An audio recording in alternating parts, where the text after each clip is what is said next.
চাওক জাম খোল খাই গ'ল, জাম খোল খাই গ'ল আৰু বেছি সময় পিছ নালাগিব শিৱসাগৰ টাউন খালী হ'বলৈ। এয়া চাওক আহি গ'ল। এয়া চাওক কেনেকুৱা এটা পৰিৱেশ, কেনেকুৱা এটা পৰিৱেশ চাওক। এয়া চাওক কিমান পানী জাম হৈ আছিলে চাওকচোন। চাওক চাওক চাওক চাওক আপোনালোকে চাওক চাওক চাওক দেখিছে। আৰু বেছি সময় নাই, অলপ সময়ৰ পিছতে শিৱসাগৰ টাউন মুকলি হৈ যাব। এয়া এই ক্ষেত্ৰত ৱাটাৰ ৰিচোৰ্চৰ কৰ্মকৰ্তাসকলক ধন্যবাদ দিছোঁ। শিৱসাগৰ নগৰখন আৰু খন্তেক সময়ৰ পিছত খালী হৈ যাব।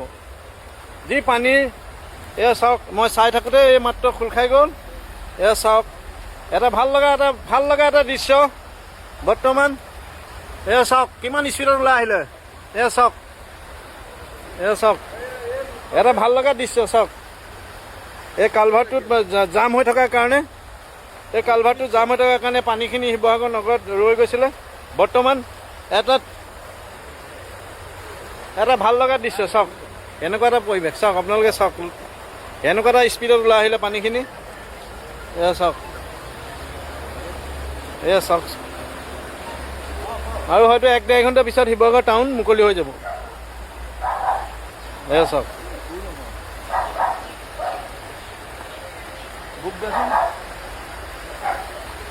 এয়া এখেতসকলেও যথেষ্ট ৰাতিপুৱাৰ পৰা লাগি থকা দেখিছিলোঁ।